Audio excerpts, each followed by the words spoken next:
ছায়ার অন্তরালে লিখেছেন মোহসানাত নুসাইবা। পর্ব সংখ্যা ৪। এয়ারপোর্টে দাঁড়িয়ে আছে ফারজিন। তাকে এগিয়ে দিতে পরিবারের সবাই এসেছে। সানি নিহালও বাদ যায়নি। প্রিয় বন্ধুকে বিদায় দিতে তারাও সকাল সকাল হাজির হয়েছে। জীবনে প্রথমবার ফারজিন এত দূরে, তাও এতদিনের জন্য সবাইকে ছেড়ে যাচ্ছে। সবার মন খারাপ। সায়রা বেগমের তো কান্না করতে করতে অবস্থা বেগতি। ছেলেকে সে কিছুতেই যেতে দিতে চাচ্ছিলেন না, কিন্তু ফারজিনের যে যাওয়াই লাগবে। ফারজিন মাকে জড়িয়ে ধরে বোঝালো কিছুক্ষণ, এই মেয়ে জাতের মন অনেক কোমল হয়, তারা অল্পতেই কান্না করে দেয়, আবেগ লুকিয়ে রাখতে পারে না। যতই চেষ্টা করুক আবেগ লুকানোর, কিন্তু বেহায়া চোখ কথা শোনে না। প্রায় অর্ধেক রাত পর্যন্ত ইনায়াকে শান্ত করা লেগেছে তার। সে মেয়েরও কান্না থামে না কিছুতেই। সকালেও আসার সময় ভিডিও কলে রেখে রেডি হয়েছে সে। তারপর বের হওয়ার সময় বিদায় নিয়েছে। পরিবারের সবার থেকে বিদায় নিয়ে বন্ধুদের কাছে গেল ফারজিন। তার বন্ধুরা তাকে অনেক সাহায্য করেছে, যদিও তার সব সুখ দুঃখের বিপদ আপদে তারা সবার আগে থাকে। নিহাল আর সানিকে দায়িত্ব দিয়েছে ইনায়াকে দেখে রাখার জন্য, আর তার অবর্তমানে যেন তার প্রেয়সীর কিছু না হয়। সে জানে তার বন্ধুরা এই দায়িত্ব জান দিয়ে হলেও পালন করবে, সে না বললেও। ফারজিন নিহাল আর সানিকে জড়িয়ে ধরল, ছেড়ে সোজা হয়ে দাঁড়িয়ে সবার অগোচরে বলল, ইনায়ার দিকে খেয়াল রাখিস। আমি জানি এই দিকে তোরা তোদের বেস্ট দিয়ে চেষ্টা করবি। নিহাল ওর কাঁধে চাপড় দিয়ে বলে উঠল, আরে বেটা রিল্যাক্সে থাক, তোর অবর্তমানে ভাবির সব দায়িত্ব আমাদের হাতে। আমরা থাকতে তার কিছু হতে দেব না। নিজেদের খেয়াল রাখবি, আমি যত দ্রুত সম্ভব ফিরে আসার চেষ্টা করব। সানি আশ্বাস দিল, তুই এদিকের কোনো চিন্তা করিস না, এদিকটা আমরা দুজন সামলে নিব। তুই যেই কাজে যাচ্ছিস সেটাতে ফোকাস দে। সানি থামলে পাশ থেকে নিহাল বলে উঠল, আর যত দ্রুত দেশে এসে সিঙ্গেল থেকে মিঙ্গেল হওয়ার ব্যবস্থা কর। আর কতকাল একা থাকবি, বয়স তো কম হলো না। ফারজিন বাঁকা চোখে তাকালো, তা তুমি সিঙ্গেল কেন শুনি? তোমার বুঝি বয়স হয়নি? আরে তোর তো শখের বেডি আছে, আমার তো নাই, তাই আমি সিঙ্গেল। যেদিন আমার শখের বেডিরে আমার চোখের সামনে দেখব, ওই দিনই সাথে সাথে তুলে নিয়ে নিকা করে ফেলবো। তোর মতো এত ধৈর্য আমার নেই। এমন মাস্তানি করবি বলে আল্লাহ তোর শখের বেডি এখনো তোর চোখের সামনে আনে নাই। নিহাল বাঁকা চোখে তাকালো ফারজিনের দিকে। ফারজিনের ফ্লাইটের সময় হয়ে গেছে। এক হাতে লাগেজের হাতল ধরে আরেক হাতে পাসপোর্টের কভারটা নাড়াচাড়া করতে করতে সে চোখ ঘুরিয়ে বন্ধুদের দিকে তাকালো। নিহাল আর সানি দাঁড়িয়ে আছে একটু দূরে, মুখে রহস্যময় হাসি। ফারজিন বাঁকা চোখে তাকিয়ে বলল, তোরা দুইজন এইভাবে শয়তানের চেহারায় হাসছিস কেন? নিহাল আবেগী হওয়ার ভান ধরল, ভাই তুই বিদেশ যাচ্ছিস, আমরা একটু আবেগী হয়ে গেছি। সানি নাটকীয় নাক টেনে বলল, হ্যাঁ রে, এই তো সেদিনের কথা, আমরা তিনজন একসাথে কলেজে ক্লাস কাটিয়ে ক্যান্টিনে বসে সিঙ্গারা খেতাম, আর আজ তুই আমাদের ফেলে চলে যাচ্ছিস। ফারজিন কপাল চাপড়ে, নাটক শুরু হয়ে গেছে। সানি একটু জোরে হাউমাউ করে কাদার ভান করে উঠল, ভাই তোর ব্যাগে কিছু দেশি আমের আচার দিয়ে দিছি, বিদেশে গিয়ে যে খেতে ইচ্ছা করলে আমাদের কথা মনে পড়বে। নিহাল বলল, আর হ্যাঁ, তোর লাগেজে চেক করতে গিয়ে যদি কোনো আন্টি দেখে ফেলে, বলবি এইটা আমার বন্ধুদের ভালোবাসার উপহার। ফারজিন বিরক্ত হয়ে মাথা নেড়ে হাসলো। তখনই নিহাল তার জ্যাকেটের পকেট থেকে একটা ছোট বোতল বের করলো, এগিয়ে গিয়ে ফারজিনের পকেটে রেখে বলল, রাখ, বিদেশে গিয়ে লাগতে পারে। ফারজিন চোখ কুঁচকে তাকালো, এটা কি? নিহাল গম্ভীর মুখে বলল, আতর, বিদেশি মেয়েরা যেন তোর আশেপাশে না আসে। নিহাল আর সানি তখন হো হো করে হেসে উঠল। ফারজিন বিরক্ত হয়ে দুই বন্ধুর দিকে তাকিয়ে বলল, তোরা দুইজন সত্যি কোনোদিন বদলাবি না। সানি কাঁধে হাত রেখে বলল, ভাই আমরা বদলে গেলে তোকে এভাবে পাগল করবে কে? নিহাল তখনই বলে উঠল, আরে শোন, যাওয়ার আগে একটা কথা, তোর বউকে ভুলে যাস না, 3 বেলা ওষুধ খাওয়ানোর মতো নিয়ম করে ভিডিও কল দিস কিন্তু, না হলে আবার অসুখ হতে পারে, ফারজিনের অসুখ, ফারজিনময় অসুখ। ফারজান একটু চমকে গিয়ে আশেপাশে তাকালো কেউ শুনছে কিনা বোঝার জন্য। ফারজান ধমকের সুরে, চুপ থাক না। নিহাল জিভ কাটলো, ওহ ভুলে গেছিলাম, সরি। পরপর চোখ টিপে বলল, আয় রে, একটু কাছে আয় ভাই। ফারজান ভাইয়ের কপালে একটা চুমো খেয়ে দেই। ফারজান তখন পাসপোর্ট নিয়ে দৌড় দিল, আর পেছন থেকে নিহাল আর সানির হাসির শব্দ ভেসে এলো। ফারজান সবার সামনে গম্ভীর আর রকচটা থাকলেও বন্ধুদের সামনে আর ইনায়ার সামনে সে এক অন্য ফারজিন হয়ে যায়। এই ফারজিন আর গম্ভীর মুখে ফারজিনের মধ্যে কোনো মিল পাওয়া যায় না। প্রতিটা মানুষেরই দুইটা প্রতিচ্ছবি থাকে, প্রথমটা যা সবাই দেখতে পায়, আর দ্বিতীয়টা যেটা শুধুমাত্র কাছের মানুষেরা দেখতে পায়। প্রিয় মানুষদের সামনে কোনো রাগ, হিংসা, প্রতিহিংসা কাজ করে না। কলেজের মাঠে এক কোণে বসে আছে ইনায়া, প্রিয়া আর টুম্পা। বিকেলের মিষ্টি আলো চারপাশে ছড়িয়ে আছে, বাতাসের ঘাসের হালকা গন্ধ। দূরে কয়েকজন ক্রিকেট খেলছে, কেউ বা ক্যান্টিনের দিকে যাচ্ছে, কিন্তু এদের তিনজনের নিজেদের জগৎ আলাদা, কথার জগৎ যেখানে সময় আটকে থাকে। তাদের তিনজনের বন্ধুত্ব ছোটবেলা থেকেই, একসঙ্গে খেলাধুলা, স্কুলে হোমওয়ার্ক ভাগাভাগি করা আর অজস্র দুষ্টামি। তাদের বন্ধন এতটাই গভীর যে কলেজে গিয়েও আলাদা হয়নি। কলেজের প্রথম দিন থেকে তিনজন একসঙ্গে বসে ক্লাসের ফাঁকে ক্যান্টিনে আড্ডা দেয় আর লাইব্রেরিতে বসে গল্প করতে করতে নোট তৈরি করে। টুম্পা একটু সিরিয়াস প্রকৃতির, সবকিছু গুছিয়ে করতে ভালোবাসে, আর প্রিয়া পুরো উল্টো, সে সবসময় হাসি খুশি ও খুনসুটিতে ভরপুর। ইনায়া মাঝে মাঝে কখনো প্রিয়ার মতো দায়িত্বশীল, আবার কখনো টুম্পার মতো প্রাণবন্ত। তাদের বন্ধুত্বের সবচেয়ে মজার দিক হলো যে কোনো সমস্যা একে অপরের পাশে থাকা। পরীক্ষার আগের রাতে হোক বা কোনো গোপন প্রেমের গুঞ্জন, তারা সবকিছু একসঙ্গে ভাগ করে নেয়। কলেজের দিনগুলো তাদের জীবনে সেরা সময় হয়ে উঠেছে, যেখানে একদিকে পড়াশোনা, অন্যদিকে বন্ধুত্বের গল্প, স্বপ্ন আর ভবিষ্যতের পরিকল্পনা মিলেমিশে একসঙ্গে এগিয়ে চলছে। তিনজন একসঙ্গে বসে আড্ডা দিচ্ছিল, তখন টুম্পা একদম সিরিয়াস হয়ে বলল, তোরা কখনো ভেবেছিস যদি আমাদের জীবনটা সিনেমা হতো তাহলে আমাদের চরিত্রের নাম কি হতো? প্রিমা মাথা চুলকে বলল, আমি তো মনে করি আমার চরিত্রের নাম চকলেট কুইন হতে পারে। সবসময় মিষ্টি পছন্দের, তবে মাঝে মাঝে একদম মেলোড্রামাটিকও। এনায় হাসতে হাসতে বলল, হ্যাঁ প্রিয়া, আর আমি হতে পারি সাইকো সিস্টার, কারণ আমি সবসময় কিছু না কিছু অদ্ভুত কাজ করি। আচ্ছা, তাহলে আমাকে নিউট্রাল নাইট বলা যেতে পারে, কারণ আমি সবসময় অন্যদের সমস্যা সমাধান করার চেষ্টা করি, কিন্তু কোনো সমাধান পাই না। টুম্পার কথায় প্রিয়া বলল, তাহলে আমাদের গল্পটা কি হবে? ইনায়া মুচকি হাসলো, একটা কলেজ ড্রামা, যেখানে প্রেম, প্রতারণা আর হালকা কমেডি থাকবে, আর শেষে আমরা তিনজন সবাই হ্যাপি ক্যাম্পার হয়ে ফিরবো। টুম্পা বলল, অথবা সবকিছুই আমাদের মাথায় থাকে আর শেষে এমন কিছু অদ্ভুত ঘটে, সে সিনেমার পরিচালকও ভাববে এটা কি হলো। প্রিয়া হাসতে হাসতে বলল, হ্যাঁ, আর সবাই বলবে এটা তো কলেজের লাইফ, একটু বেশি মজা হয়ে গেল। কথার এক পর্যায়ে ফারজিনের কথায় ঢুকে গেল তারা। ইনায়া চিন্তিত গলায় বলল, আমার না ফারজিনকে নিয়ে খুব টেনশন হচ্ছে রে। প্রিয়া মাথা নেড়ে বলল, কিসের টেনশন? ফারজিন তো তোকে খুব পছন্দ করে, তুইও ওকে, তারপর তোদের সিনেমার মতো একটা গল্প হবে। ইনায়া মুখ গম্ভীর করে বলল, সব সিনেমার শেষ কিন্তু ভালো হয় না। এই কথায় তিনজন একটু চুপ হয়ে গেল।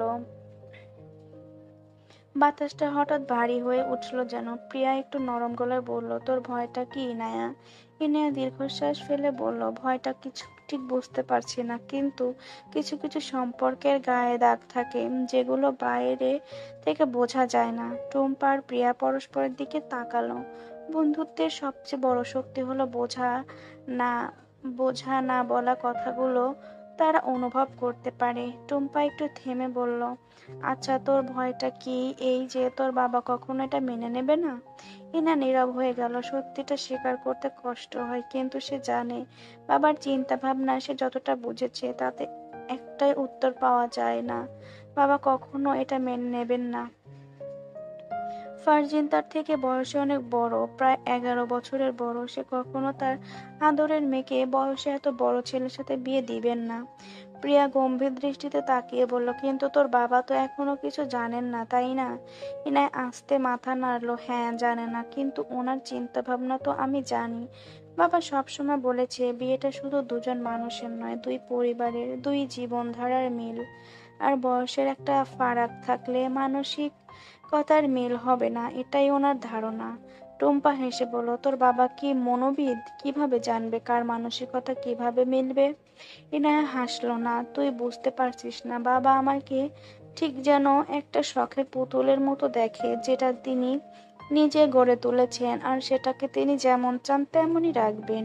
প্রিয়া দীর্ঘশ্বাস ফেললো, কিন্তু ফারজিন তোর জীবনের অনেক অংশ তো ঠিকই তুই নিজেই ঠিক করেছিস তো, তুই কি লড়তে পারবি? ইনায়া চুপ করে রইল। লড়াই শব্দটা শুনেই বুকের ভেতর একটা অজানা ভয় চেপে বসলো। সে কি পারবে বাবার বিরুদ্ধ চিন্তার সামনে দাঁড়াতে পারবে? টুম্পা ইনায়ার কাঁধে হাত রাখলো। শোন, যাই হোক আমরা তোর পাশে আছি, শুধু তুই ভাব তোর নিজের সুখটা কোথায়।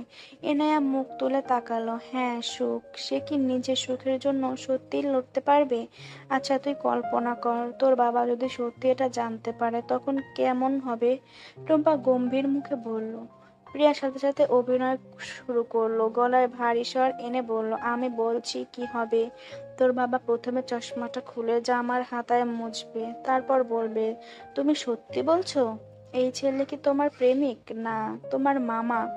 এনে আর চোখ বড় করে বলল, প্রিয়া, আর একবার যদি বলিস আমি তোর চুল টেনে ছিঁড়ে ফেলবো। প্রিয়া দমে যাওয়ার মেয়ে না, সে এবার হাতে অদৃশ্য লাঠি ধরার অভিনয় করে বলল, শোন ইনায়া, তোর বাবাকে যদি রাজি করাতে হয় তবে একটা প্ল্যান করতে পারি। টুম্পা কৌতূহলী হয়ে বলল, কি প্ল্যান? প্রিয়া গম্ভীর মুখে বলল, ফার্জিনকে চুলে কালো রং করতে হবে, একটু ফ্যাশনেবল শার্ট পরতে হবে, আর সব সময় কাঁধে একটা ব্যাগ রাখতে হবে, তাহলেও কলেজের ছাত্র বলে চালিয়ে দিতে পারবে। টুম্পা মাথা নাড়ল, একদম। তাহলে তোর বাবা ভাববে, বাহ দারুণ পছন্দ, এই তো আমার মেয়ের বয়সী ছেলে। ইনায়া মাথা ঠুকলো, তোর মাথায় বুদ্ধি আছে নাকি শুধু ফাজলামো? প্রিয়া কাঁধ ঝাঁকিয়ে বলল, আরে আমি তোকে হাসাতে চাই। তুই যে মুখ করে বসে আছিস, মনে হচ্ছে তোর না, বরং তোর বাবা আর ফারজিনের বিয়ের চিন্তা করছিস। তিনজন আবার হেসে উঠল। জীবন যত কঠিন হোক, বন্ধুত্বের এক টুকরো পাগলামো সব দুশ্চিন্তাকে হারিয়ে দিতে পারে। টুম্পা হাসতে হাসতে বলল, আরে চিন্তা করিস না, যাই হোক আমরা তোর সঙ্গে আছি। তোর যদি পালিয়ে বিয়ে করার দরকার হয় আমরাই প্ল্যান করে দেব। প্রিয়া আর টুম্পা হু হু করে হেসে উঠল, আর ইনায়া বিরক্ত মুখে বলল, তোমাদের সঙ্গে সিরিয়াস কোনো কথা বলা যায় না। প্রিয়া এতক্ষণে পুরো ফিল্মি মুডে চলে গেছে। সে এবার চোখ বন্ধ করে বলল, ভাব ইনায়া ভাব, তোর বাবা ড্রয়িং রুমে বসে আছে, ফারজান সামনে দাঁড়িয়ে আছে, আর তোর বাবা বললেন তুমি ইনায়ার প্রেমিক। টুম্পা হেসে কুটি কুটি, তারপর ফারজিন বলবে, না আঙ্কেল, আমি আপনার জামাই। ইনায়া হাত দিয়ে মুখ চেপে ধরলো, উফ চুপ কর, তোরা কি চাস আমি এখন মাটির নিচে লুকিয়ে যাই? প্রিয়া আবার বলল, শোন, যদি তোর বাবা ফারজিনের বয়স নিয়ে প্রশ্ন তোলে তাহলে বলবি বয়স শুধু একটা সংখ্যা, ভালোবাসাই আসল। টুম্পা মুচকি হেসে বলল, তারপর তোর বাবা বলবে সংখ্যাটা একটু কম হলে ভালো হতো। ইনায়া চোখ ঘুরিয়ে বলল, ঠিক আছে তোরা মজা নে, কিন্তু এই ব্যাপারটা আমার মাথা খাচ্ছে। আমার বাবা তো মনে করেন ছেলের বয়স বেশি হলে নাকি দাম্পত্য জীবনে ইগোর সমস্যা হয়। টুম্পা চোখ ছোট করে বলল, তার মানে তোর বাবা প্রেম বিয়ে নিয়ে গুগল করে থিওরি বের করেন? ইনায়া দীর্ঘশ্বাস ফেলল। না রে, উনি বাস্তববাদী মানুষ। উনি চান না আমি এমন কারো সঙ্গে থাকি যার অভিজ্ঞতা আর চিন্তাভাবনার সঙ্গে আমার পার্থক্য থাকবে। প্রিয়া আবার মাথা নেড়ে বলল, তাহলে বলবি বাবা চিন্তা করো না, ফারজিন এখনো কার্টুন দেখে, ওর চিন্তা ভাবনা এখনো আমাদের লেভেলের। ইনায়া হাসতে হাসতে বলল, তোরাই একদিন আমাকে পাগল করে ছাড়বি। টুম্পা কাঁধ ঝাঁকিয়ে বলল, পাগল হলেও আমাদের সাথেই থাকতে হবে। আরে আমরা তো চাই তোর লাভ স্টোরিটা সুপারহিট হোক।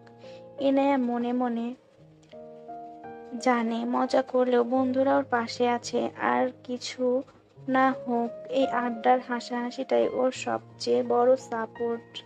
ইনায়া তাকিয়ে রইল ওদের দিকে। এক মুহূর্তের জন্য তার মনে হলো যত কিছুই ঘটুক এই বন্ধুত্বটাই ওর জীবনের সবচেয়ে বড় আশ্রয়। আর কিছুক্ষণ আড্ডা দিয়ে তারা বাড়ির উদ্দেশ্যে রওনা দিল। বিকেলের নরম রোদ গায়ে মেখে ইনায়া, প্রিয়া আর টুম্পা রাস্তা দিয়ে হাঁটছে। তিনজনের গায়ে কালো বোরকা, মাথায় ওড়না ঠিকঠাক করে গুজে নিয়েছে। হাঁটতে হাঁটতে গল্প চলছে, পুরনো স্মৃতি, নতুন স্বপ্ন, ক্লাসের হাস্যকর মুহূর্ত, কখনো বা একে অপরকে খোঁচানো। ফারজিন থাইল্যান্ড এসেছে আজকে নবম দিন। ফারজিন চাইলেই সময় পেলে দেশে যেতে পারবে, কিন্তু সে যাবে না। বারবার দেশে গেলে তার ফিরে আসতে কষ্ট হবে, মায়া বাড়বে, কাজে মন বসবে না। তাই সে যাচ্ছে না, একবারে সম্পূর্ণ কাজ সেরে তারপর দেশে ফিরবে। এই কয়দিনে নিয়ম করে ইনায়ার সাথে কথা বলেছে ফারজিন। সময় পেলেই ফোন দিয়ে খোঁজ খবর নেয়। থাইল্যান্ডের সময় এখন রাত 12টা, বাংলাদেশের সময় এখন রাত 11টা। ইনায়াকে কল দিল ফারজিন। সে জানে ইনায়া এখনো জেগে আছে, তার জন্যই জেগে থাকে। ফারজিন সারাদিন কাজে ব্যস্ত থাকার পর এই রাতে একটু নিস্তার মিলে তার। প্রথম দিকে সব গুছিয়ে নিতে একটু সময় লেগেছে, তাই কাজের চাপ বেশি। আর তার ফোনের জন্য ইনায়া অপেক্ষা করে। ফোন হাতে নিয়ে বারান্দায় দাঁড়িয়ে ছিল ইনায়া। ফারজিন ফোন দেওয়ার সাথে সাথে ইনায়া ফোন ধরলো। আসসালামু আলাইকুম। ইনায়া মিষ্টি স্বরে সালাম শুনে ফারজিন মুচকি হেসে জবাব দিল। ইনায়ার মিষ্টি স্বরে সালাম শুনে ফারজিন মুচকি হেসে জবাব দিল, ওয়ালাইকুম সালাম। কি ম্যাডাম, খবর কি আপনার? ইনায়া দাঁত বের করে নিঃশব্দে হাসলো। আলহামদুলিল্লাহ, ভালো। রাতে খেয়েছেন আপনি? না, এখনো খাইনি। তোমার সাথে কথা বলে তারপর খেতে যাব। কত রাত হয়ে গিয়েছে, এখনো না খেয়ে আছে? আগে খেয়ে তারপর আমার সাথে কথা বলতেন। না, সবার আগে তুমি, তারপর বাকি সব। ইনায়া চুপ করে থাকলো। ফারজিন বলল, তাসনিম, তুমি কি জানো তুমি আমার জন্য কি? ইনায়া আস্তে করে জবাব দিল, বলেননি। কিছু কিছু কথা বলে নয়, বুঝে নিতে হয়। তুমি না হয় বুঝে নিও, কিন্তু একটা কথা মনে রাখবে, হাজার ঝড়ঝাপটা আসলেও আমার থেকে দূরে যাওয়ার চিন্তা ভুলেও করবে না। ভালোবাসি বলে ছেড়ে দেব না, খুন করে ফেলবো, তোমাকে মেরে তারপর নিজে মরবো। ভালোবাসাময় হুমকি? বাহ, ভালো তো। ইনিয়া বলল, কখনো ছেড়ে যাব না আপনাকে। ফারজিন দম ছাড়লো। বেশ অনেকক্ষণ ধরে নানান বিষয়ে কথা বলল দুজনে। সিলেটের আর্মি কোয়ার্টার শৃঙ্খলাপূর্ণ ও সুরক্ষিত একটি এলাকা, যেখানে প্রতিটি ঘর ও রাস্তার পরিকল্পনা নিয়মমাফিক করা। কোয়ার্টারের চারপাশে উঁচু গাছের সারি, সবুজ মাঠ ও পরিষ্কার পরিচ্ছন্ন পরিবেশ একটি প্রশান্তির আবহ তৈরি করে। এখানে বসবাসকারী পরিবারগুলোর জন্য নির্দিষ্ট সুবিধা রয়েছে, ক্লাব, মসজিদ, ছোট বাজার, বিনোদনের জন্য পার্কের ব্যবস্থা। তবে নিরাপত্তার কড়াকড়ির কারণে বাইরের মানুষের অবাধ প্রবেশ নিষেধ। প্রতিটি কোয়ার্টারের সামনে নিয়মিত প্রহরা থাকে, আর বাসিন্দাদের নির্দিষ্ট নিয়ম মেনে চলতে হয়। দূর থেকে এই জায়গা নিরিবিলি ও ছবির মতো সুন্দর মনে হলেও এখানকার জীবনের একটু নিস্তব্ধতা কাজ করে। ব্যস্ত কর্মজীবী সেনা সদস্যদের তুলনায় তাদের পরিবারের সদস্যরা বেশিরভাগ সময় নিজেদের মতো করেই সময় কাটান। এই শৃঙ্খলিত পরিবেশের মাঝেও এক ধরনের নিঃসঙ্গতা লুকিয়ে থাকে, যা বাইরের কেউ সহজে টের পায় না। যারা সিলেটের আর্মি কোয়ার্টারে নিরিবিলি একটি বাসায় থাকে। সারা বাসায় সে আর সাইফুল্লাহ একা থাকে। মাঝে মাঝে শ্বশুর শাশুড়ি এসে বেরিয়ে যান। স্বামী সাইফুল্লাহর কাজে ব্যস্ত থাকায় দিনের বেশিরভাগ সময় সে একাই কাটায়। কোয়ার্টারের নিয়মতান্ত্রিক পরিবেশের সঙ্গে অভ্যস্ত হলেও একাকিত্ব সাথে মাঝে মাঝে তাকে কষ্ট দেয়। তার দিন শুরু হয় খুব সাধারণভাবে। সকালে নাস্তা বানিয়ে সাইফুল্লাহকে কাজে পাঠানো, তারপর ঘর গোছানো, বই পড়া কিংবা জানালার ধারে বসে প্রকৃতির দিকে তাকিয়ে থাকা। আর্মি কোয়ার্টারের গাছপালা, ছায়া ঘেরা রাস্তা আর দূর পাহাড়ের আভা তাকে মুগ্ধ করলেও মানুষের সঙ্গের অভাব মাঝে মধ্যে তীব্রতা অনুভব করে। যারা চুপচাপ স্বভাবের হলেও একসময় সে প্রাণোচ্ছল ছিল, এখন সেই সময়গুলো শুধু স্মৃতির পাতায় বন্দী।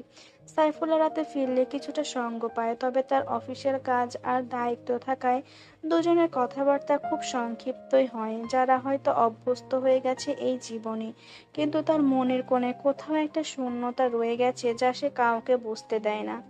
আজকে সকালে সাইফুল্লাহর সাথে তার খুব ঝামেলা হয়েছে, কারণটা খুব ছোট। আজকে সকালে ঘুম থেকে উঠতে একটু দেরি হয়েছিল তার, যার কারণে রান্না করতে একটু দেরি হয়ে গেছে, যার জন্য সাইফুল্লাহ ঝগড়া করেছে। অথচ ঘুম থেকে উঠতে দেরি হওয়ার কারণটাই সে। মাঝে মাঝে সাইফুল্লাহ তার সাথে খুব খারাপ ব্যবহার করে, কোনো কারণ ছাড়াই অযথা ঝগড়া করে। সে শুনেছে সেনাবাহিনীতে যারা চাকরি করে তাদের মন মেজাজ প্রায় খিটখিটে থাকে, তাই নিজেকে মানিয়ে নিচ্ছে। তাছাড়া সংসারের একটু আধটু ঝামেলা হয়ই, এই ব্যাপারে বাড়িতে কাউকে কিছু জানায়নি সে। মন ভালো করতে ইনায়াকে ফোন দিল, বেশ কিছুক্ষণ কথাও বলল। ব্যাংককে পৌঁছে কাজের চাপে নিজেকে ডুবিয়ে রেখেছিল ফারজিন। কাজের ব্যস্ত হয়ে পড়েছে, নতুন পরিবেশ, কাজের চাপ, সব মিলিয়ে ইনায়াকে আগের মতো সময় দিতে পারছে না। যদিও সে চায়, কিন্তু সময় বের করা কঠিন হয়ে যাচ্ছে। মিটিং, ডিনার, কনফারেন্স সব কিছুতেই সে ছিল সম্পূর্ণ মনোযোগী, কিন্তু কাগজের ফাঁকেই বারবার ফোনের দিকে তাকাতো। ইনায়া কোনো মেসেজ পাঠিয়েছে কিনা, কোনো আপডেট দিয়েছে কিনা, এই অস্থিরতা ওকে পেয়ে বসেছিল। একদিন শপিং মলে একটা কাজে গিয়ে একটা জিনিস দেখে থমকে দাঁড়ালো ফারজিন। একটা নীল রঙের হাত ঘড়ি, খুব সিম্পল কিন্তু এলিগেন্ট, ইনায়ার জন্য পারফেক্ট। কেনার সময়ও মনে হলো, ইনায়া এটা যদি পরে কেমন লাগবে, হাসবে কিও। ফারজিন যতদিন থাইল্যান্ড থাকলো ততদিন একটা অস্থিরতা কাজ করলো তার ভেতরে। হয়তো একটা শ্বাস নেওয়ার মতো একটা বিরতি ছিল, কিন্তু তার ফিরে যাওয়ার দরকার, কারণ ইনায়া অপেক্ষা করছে। ফারজিনের থাইল্যান্ড যাওয়ার পর ইনায়ার জীবন যেন হঠাৎ করে শূন্য হয়ে গেল। ভালোবাসার মানুষ দূরে থাকলে এটা স্বাভাবিক, ভালোবাসায় কেউ দূরত্ব সহ্য করতে পারে না। ইনায়া প্রতিদিনের মতো ক্লাসে যায়, প্রিয়া আর টুম্পার সঙ্গে আড্ডা দেয়, কিন্তু কোথাও যেন সেই প্রাণ নেই। বাসায় ফিরে জানালার পাশে বসে থাকে, ফোন হাতে নিয়ে অপেক্ষা করে। ফারজিনের মেসেজ আসে, ফোনও করে, কিন্তু কথা বলার সময় প্রতিবারই একটা শূন্যতা গ্রাস করে নেয় তাকে। একদিন রাতে অনেকক্ষণ পর ফারজিনের ফোন এলো। ইনায়া ধরতে এসে একটু ক্লান্ত গলায় বলল, কেমন আছো? ইনায়া কিছুক্ষণ চুপ থেকে বলল, ভালো, আপনি? ফারজিন দীর্ঘশ্বাস ফেলল, ভালো থাকার চেষ্টা করছি, তোমাকে খুব মনে পড়ে। ইনায়া গলা কেঁপে উঠল, কিন্তু সে নিজেকে সামলে নিয়ে হাসার চেষ্টা করলো। আমি তো এখানে আছি, আপনার সাথে, আপনার মনের ভেতর। ফারজিন মুচকি হেসে বলল, তুমি আকাশের চাঁদ নও যাকে দূর থেকে দেখতে হয়, তুমি সেই সকালবেলার রোদ যে আমার সমস্ত অস্তিত্বে ছড়িয়ে পড়ে। আমার তো আর দূরত্ব সইছে না। কবে আসবেন আপনি দেশে? আসবো, খুব শীঘ্রই আসবো। অপেক্ষার ফল মিষ্টি হয়, জানো না? জানি তো, তাই তো আপনার জন্য এত অপেক্ষা করছি। অনেকক্ষণ ধরে দুজন দুজনের দিকে তাকিয়ে থাকলাম।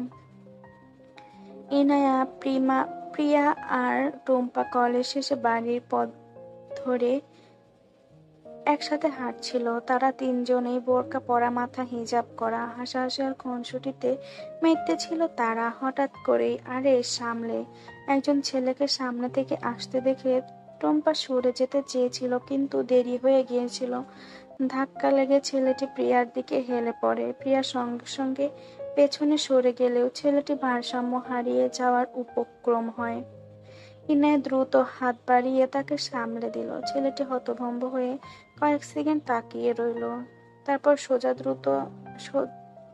দ্রুত সোজা হয়ে দাঁড়ানো। সরি, আমি আসলে ফোনে একটা মেসেজ দেখছিলাম। টুম্পা হাসতে হাসতে বলল, ফোনে মেসেজ দেখছিলেন বুঝি? আপনি তো বুঝিনি সামনে 3জন বোরকা পরা বাঘিনী আসছে।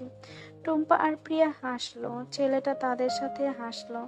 আমার ভুল হয়ে গিয়েছে ম্যাম, আমি আসলেই সরি। আমি বুঝতে পারিনি যে আমি ভুল করে বাঘিনীদের খাঁচায় ঢুকে যাব। কিন্তু ইনায়ার চোখ একটু কুঁচকে গেল। ছেলেটিকে কোথায় যেন দেখেছে মনে হচ্ছে। কণ্ঠটা চেনা চেনা লাগছে। ছেলেটি একবার তাকালো ইনায়ার দিকে, ইনায়াও তাকালো। সেই চোখে কিছু একটা ছিল, মনে হচ্ছিল চোখ দিয়ে কত কথা বলছে সে। তারা 3জন আবার সামনে হাঁটা ধরলো। ইনায়া একবার পেছনে তাকালো, সেই ছেলেটাও তাকিয়ে আছে। ছেলেটা ফর্সা, চোখগুলো বাদামি, যা রোদের আলোতে চকচক করছে। বাম গালে একটা কাটা দাগ আছে। হুট করে ইনায়ার মনে হলো, এভাবেই আগেও একবার একটা ছেলে তাকিয়েছিল। এটা কি সেই ছেলে না তো? ফারজিন বিদেশে থাকলেও বন্ধুদের সাথে যোগাযোগ করতে ভুলে না। সব সময় পেলেই বন্ধুদের ভিডিও কল দেয় সে। একদিন রাতে ভিডিও কলে দিল, তোদের কি অবস্থা, কেমন আছিস? ফারজিনের কথায় সানি বলল, আর বলিস না, তুই নাই, জীবনটা কেমন ফ্যাকাশে হয়ে গেছে। ভাই, ফ্যাকাশে তো তোর চেহারায় লাগতেছে। যা লাক্স সাবান দিয়ে মুখ ধুয়ে তারপর ফেয়ার অ্যান্ড লাভলি লাগায় আয়, দেখবি একদম ফকফকা লাগবে দেখতে। নিহালের কথায় সানি দাঁত কিরমির করে উঠল কিছু বলতে গেলে। তার আগে ফারজিন হেসে জিজ্ঞাসা করলো, তোদের জীবনে এত নিরামিষ লাগছে কেন? কারণ আমাদের গ্রুপের বস নাই, সে আমাদের ভুলে অন্য দেশে পাড়ি জমাইছে। সানির কথায় ফারজিন নাটকীয়ভাবে বলে উঠল, আমি তোদের ভুলিনি, তোরা আমার হৃদয়ে আছিস। নিহাল হৈ হৈ করে উঠল, ওই ডায়লগ বন্ধ কর, আমরা তো হৃদয়ে না, ভিডিও কলে আছি। সানি বলল, ঠিক বলেছিস, ঠিক বলেছিস। ফারজান গম্ভীর মুখ করে বলল, আচ্ছা তোরা কি জানিস আমি দেশে ফিরে বিয়ে করতে যাচ্ছি? সানি আর নিহাল একসাথে চিৎকার করে উঠল, কি? নিহাল চোখ খুলে কপাল তুলে, ভাই একটু আস্তে বল, আমাদের কলেজা তো পুড়ে গেল। সানি গম্ভীর হয়ে বলল, ফারজিন বিদেশ গিয়ে তুই সত্যি পাল্টে গেছিস। আগে আমাদের সঙ্গে পরামর্শ করতি, এখন সরাসরি বিয়ে। ফারজিন একদম সিরিয়াস মুখ করে বলল, হ্যাঁ, আমার সিদ্ধান্ত ফাইনাল। তোরা আমার জন্য রিসেপশনের ব্যবস্থা করবি। নেহাল সাথে সাথে হিসেব কষতে বসে গেল, ঠিক আছে, তাহলে আমার দায়িত্ব হবে খাওয়ার ব্যবস্থা করা, সানি মিউজিক দেখে নিবে। সানি হতাশ মুখে বলল, এইসব বাদ দে, ফারজিন আগে বল, ইনায়ার সাথে কথা বলেছিস এ ব্যাপারে? ফারজিন ভ্রু কুঁচকালো, ইনায়াকে বলার কি আছে? ইনায়াকে বলবো কেন? আজব, যাকে বিয়ে করবি তার সাথে এ ব্যাপারে কথা বলবি না? তোকে কে বললো আমি ইনায়াকে বিয়ে করব? সানি আর নিহাল ভ্রু কুঁচকে, তাহলে পাত্রী কে? ফারজিন দম নিয়ে বলল, ওর নাম সানি। ফারজিনের কথায় নিহাল সঙ্গে সঙ্গে হো হো করে হাসতে লাগলো, কিন্তু সানি থম মেরে গেল, ভাই এইটা কি বললি? ফারজান হাসতে হাসতে বলল, হ্যাঁ রে, তুই তো সবসময় বলতি তোর থেকে ভালো ছেলে কেউ হতে পারে না, তাই ভাবলাম তোকে নিয়েই বিয়ে করি। সানি মাথায় হাত দিয়ে বসে পড়লো, ভাই আমার জন্য তো কোনো মেয়ে দেখ। এই কাণ্ড করছিস কেন? আমি কোনো গেটে না। ফারজিন চোখ টিপ দিয়ে বলল, তুই তো সবসময় বলিস আমি তোর জান, তাই ভাবলাম জানটাকে বিয়ে করাই ভালো। নিহাল হাসতে হাসতে চেয়ারের ওপর গড়াগড়ি খেতে লাগলো, ভাই আজকের দিনটা ইতিহাস হয়ে থাকবে। সানি কাঁদো কাঁদো গলায় বলল, আমি এখনই কল কেটে দিচ্ছি, তোর সাথে আর বন্ধুত্ব রাখবো না। ফারজিন গম্ভীর মুখে বলল, বিয়ে ভেঙে দিচ্ছিস? সানি চিৎকার করে উঠল, হ্যাঁ, আমি রাজি নই। নিহাল হাসতে হাসতে বলল, দেখ ফারজিন, রিজেকশন তোর কপালে লেখা ছিল। 3জনেই হো হো করে হাসতে লাগলো। বন্ধুত্বের সেই মজার মুহূর্ত আবার জমে উঠল।